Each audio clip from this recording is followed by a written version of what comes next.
Olá, muito boa tarde para você. Eu sou o Odilon Araújo e te convido a ficar comigo pelos próximos 30 minutos. Está começando Pauta Aberta, nosso telejornal diário aqui na TV Evangelizar. A você de casa, sempre ligado com a gente, muito obrigado pelo carinho da sua companhia, pelo carinho da sua audiência. Hoje é terça-feira, 20 de maio de 2025. Vamos então, a partir de agora, com os nossos destaques do programa de hoje.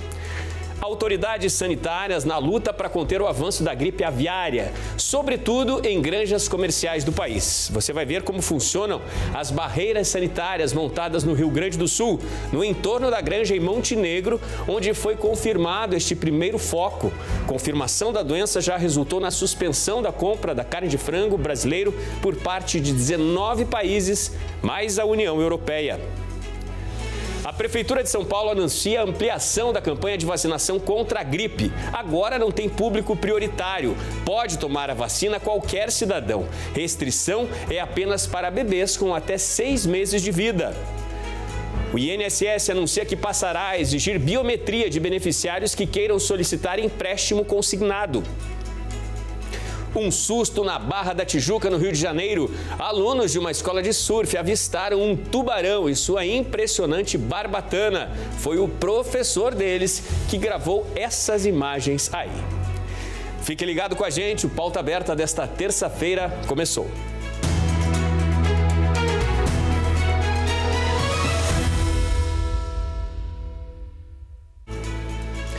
Gripe aviária no Brasil. Hoje, o Ministério da Agricultura anunciou que investiga um outro caso suspeito em Eldorado dos Carajás, no estado do Pará, norte do país. Enquanto isso, no Rio Grande do Sul, barreiras sanitárias estão montadas para evitar que o vírus da gripe aviária se espalhe e que traga mais prejuízos aos produtores do Brasil. Eu lembro aqui que na semana passada foi confirmado o primeiro foco de gripe aviária em granja doméstica no país. Ocorrência na cidade de Montenegro, na Grande Porto Alegre. Logo vieram as consequências. Pelo menos 20 países já suspenderam a compra do frango produzido no Brasil. Entre eles, China, Argentina, Chile, União Europeia. Ao redor do foco que foi confirmado na pequena Montenegro, a inspeção é rigorosa. Missão desses últimos dias para as equipes formadas pelos técnicos da Secretaria de Agricultura do Estado. Foram montadas 6 barreiras de desinfecção e outra de bloqueio. Essa é em Montenegro, na Grande Porto Alegre. Os veículos que passam são identificados. Aqueles que carregam carga viva, ração ou outra carga que possa ser considerada de potencial risco são separados. Depois disso, começa a desinfecção. Água e produtos químicos. É a estratégia montada para evitar que o vírus avance. Um bloqueio biológico na tentativa de controlar a doença. Organizadas, as equipes de fiscalização têm, desde a confirmação do foco em Montenegro, a missão de percorrer 540 propriedades rurais do município. Até o momento, pelo menos 300 já foram vistoriadas. De acordo com orientações do protocolo sanitário, funcionários que tiveram contato com os animais da granja em Montenegro estão sendo monitorados. Até o momento, um deles apenas apresentou sintomas. As autoridades sanitárias reforçam que é baixo o risco de transmissão da doença em seres humanos. Hoje, as autoridades sanitárias no Brasil analisam 5 possíveis focos no país. 2 deles são em granjas comerciais. Um em Ipumirim, Santa Catarina, o outro em Aguiarnópolis, no estado do Tocantins. O ministro da Agricultura, Carlos Fávaro, afirmou que a partir de amanhã, dia 21, o Brasil precisará de 28 dias sem a confirmação de novos casos para voltar a ser considerado livre do vírus. Então, o país notifica a Organização Mundial de Saúde Animal. É quando poderá tentar retomar as exportações para os tantos parceiros internacionais.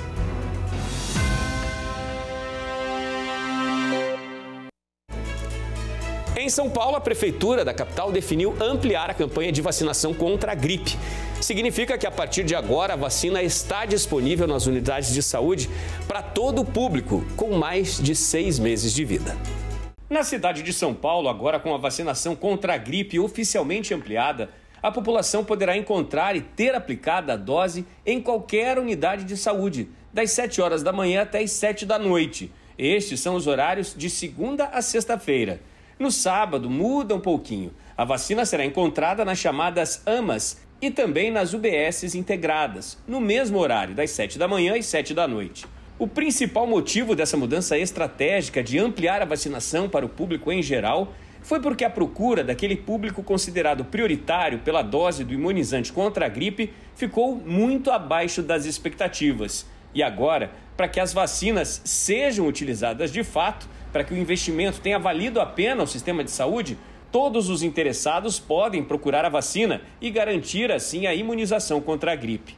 Até o momento, na capital paulista, foram aplicadas aproximadamente 1 milhão de doses. Isso corresponde a uma cobertura vacinal de apenas 25% do chamado público-alvo nesta campanha de vacinação contra a gripe. No ano passado, a cidade de São Paulo, durante a campanha, garantia à população 3.800.000 doses. Era 61% da cobertura vacinal no público-alvo. Os estados do Rio Grande do Sul, Minas, Pernambuco e também o Distrito Federal já tinham se antecipado e anunciado a ampliação da campanha para todos os públicos. Um boletim recente da Fundação Oswaldo Cruz aponta que o vírus causador da gripe, o influenza, transformou-se hoje na principal causa de morte por síndrome respiratória aguda grave entre os idosos. Por isso, cuidado com a saúde sempre. Vacina agora. O INSS anunciou que passará a exigir a biometria para autorizar empréstimos consignados aos beneficiários, por mais segurança aos cidadãos. Este é um dos assuntos da Marília Schesch, que está chegando com o nosso Giro de Notícias. Olá, Marília, bem-vinda. Olá, Odilon. Aposentados e pensionistas atendidos pelo Instituto Nacional do Seguro Social terão de realizar a biometria para desbloquear um empréstimo consignado. A medida quer garantir segurança ao beneficiário e entra em vigor nesta sexta-feira. A solicitação, conforme o despacho do governo, deverá ser realizada por meio da plataforma Meu INSS. Segundo o presidente da autarquia, Gilberto Valer Júnior, a mudança é necessária pela, entre aspas, premente necessidade de avaliação do serviço de desbloqueio de benefícios para empréstimos consignados. Fecha aspas.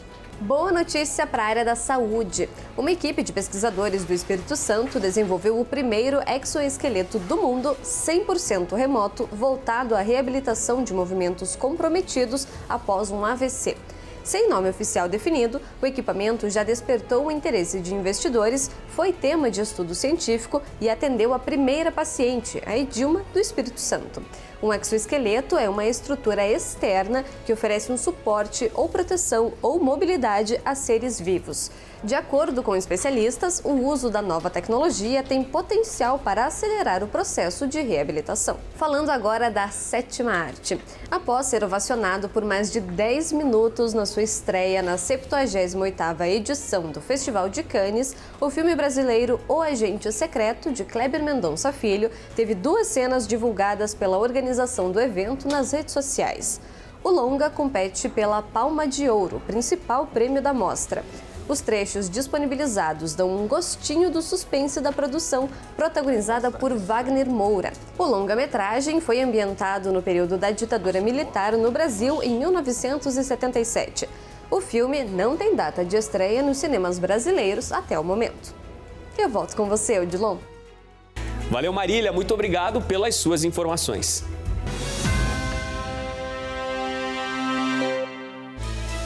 O governo federal proibiu a fabricação, distribuição e venda de 2 marcas de azeite após denúncia do Ministério da Agricultura e Pecuária. A decisão está no Diário Oficial da União desta terça-feira. Foi tomada após a apreensão demonstrar que os produtos das marcas Alonso e Quitandas de Oliveira seriam de origem desconhecida e, com isso, não cumprem uma série de dispositivos legais. Os azeites não seguiam padrão na rotulagem, não seguiam as exigências sanitárias nas suas instalações, não eram produtos licenciados junto à autoridade sanitária competente e não possuíam registro junto ao Ministério da Saúde. E um detalhe, não é a primeira vez que o Ministério da Agricultura apreende azeite destas marcas. Em outubro do ano passado, ocorreu a mesma coisa. O Ministério informou que os produtos apresentavam risco à saúde devido à origem e composição. Que perigo para o consumidor brasileiro, hein? Motociclistas se reuniram em Araucária, região metropolitana de Curitiba, para realizar o primeiro Mototour Araucária. Foram 82 quilômetros percorridos, com esses motociclistas descobrindo, a natureza e hábitos da cultura dessa cidade tão bonita na Grande Curitiba. A cidade de Araucária, na região metropolitana de Curitiba, foi marcada por um espetáculo de duas rodas. Centenas de motociclistas se reuniram no Parque Cachoeira para a largada do primeiro Mototour Araucária. Mais de 500 motos roncaram seus motores pelas estradas, dando início a um percurso de 82 quilômetros pelas rotas turísticas que molduram o município. Apenas 2 quilômetros sem asfalto. 98% asfaltado. Está vindo grupos de Curitiba, grupos de Campo Largo, de São José. Mostrar os nossos interiores, a nossa zona rural, o que nós temos de turismo rural na nossa cidade e realmente trazer essas belezas para que as pessoas, mesmo da cidade e de fora da cidade, conheçam esse evento. O trajeto planejado contemplou a Rota Sul, os caminhos de Guajuvira e a Rota das Represas, com destino final na histórica Igreja Centenária de São Miguel. Com um percurso de aproximadamente 3 horas, o Mototour foi mais do que um passeio. Foi uma imersão na cultura, fé e nas paisagens. O ronco dos motores se misturou com a calmaria do campo, celebrando a aventura, o amor pelas motos e a natureza.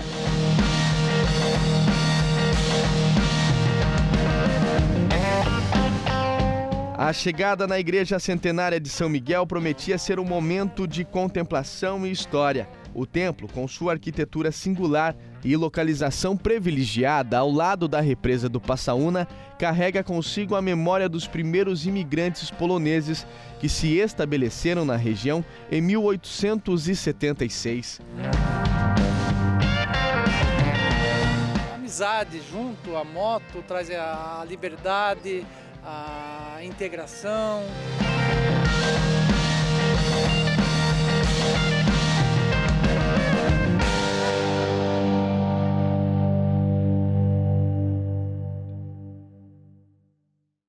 Veja no próximo bloco o decreto assinado pelo MEC que proíbe cursos de graduação de Direito e na área da saúde na modalidade EAD. O intervalo é rápido, eu volto já.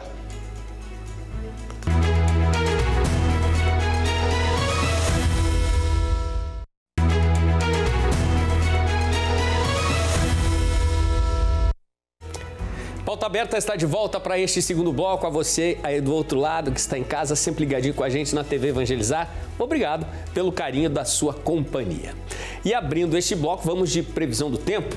Uma nova frente fria chega na região sul e segue em direção ao sudeste e ao nordeste do país. Vai levar chuvas, para muitas cidades. Amapá, Pará são outros estados no norte que também poderão ter fortes chuvas nos próximos dias. Também no norte a previsão é de um tempo mais abafado. Na região norte do país, ainda temos a Zecite, zona de convergência intertropical, provocando chuva entre Amapá e norte do Pará.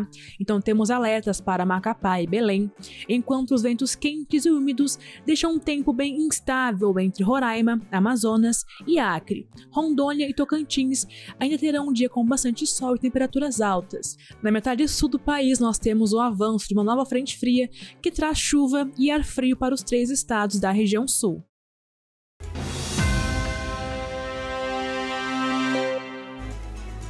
O Ministério da Educação assinou um decreto que proíbe que cursos de graduação da área de saúde e também o curso de Direito sejam feitos pela modalidade EAD, que é o ensino à distância. Medicina, odontologia, enfermagem, psicologia e direito devem ser cursos oferecidos apenas na forma presencial. Os demais cursos de bacharelado e licenciatura podem ser realizados de forma semipresencial ou até mesmo totalmente online. As principais mudanças são que nos cursos semipresenciais, no caso, 20%, por exemplo, das aulas sejam presencialmente. Essa carga horária poderá ser cumprida com aulas na instituição ou até mesmo por atividades síncronas, mediadas, né, de preferência pelos professores. Em nota, a Associação Brasileira de Mantenedoras de Ensino Superior concorda com o decreto, mas ainda aguarda a íntegra do texto para apresentar um posicionamento oficial.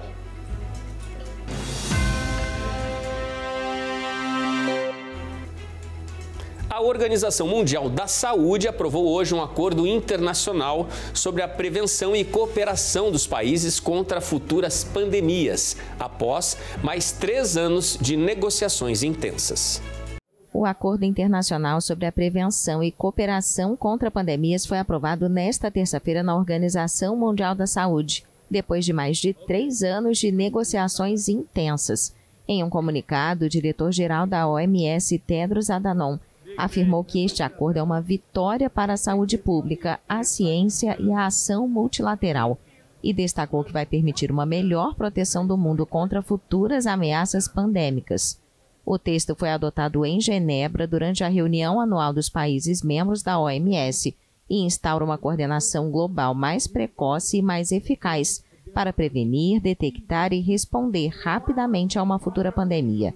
Tudo isso após o fracasso da coordenação coletiva para enfrentar a Covid-19 há 5 anos, quando os países em desenvolvimento enfrentaram um cenário de vacinas insuficientes, acumuladas pelos países ricos, além de escassez de materiais para realizar testes e insumos básicos para atender pacientes como os respiradores.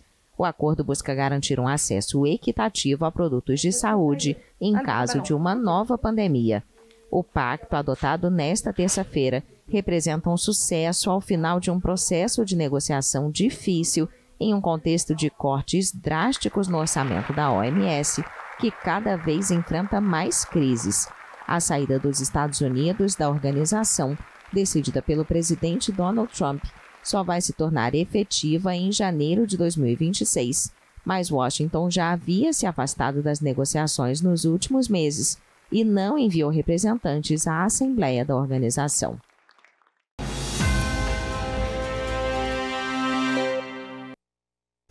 E olha que susto com essa notícia, hein? Um tubarão à vista na praia da Barra da Tijuca, zona oeste do Rio de Janeiro.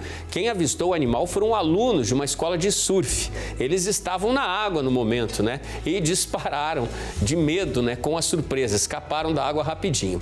Essas imagens que você vê agora foram feitas pelo professor Juan Duarte. Ele estava na areia acompanhando os alunos e explicou que de repente viu todos deixarem o mar bastante assustados. Quis então entender o que estava acontecendo, foi mais próximo para verificar e se deparou com a barbatana imensa desse tubarão. Nas palavras do professor, só estava passeando, mas esse passeio assustou muito as pessoas todas ali na Barra da Tijuca. O animal tinha aproximadamente 2,5 metros de comprimento, e isso por conta do tamanho da barbatana, né, que era bem grande. De acordo com especialistas, tratava-se de um tubarão martelo. Pela movimentação que a gente observou na água, a gente tem na tela aí, né, mostra aí o tamanho das barbatanas dorsais. Além disso, os mesmos especialistas confirmaram que tubarões martelo são comuns no litoral do Brasil.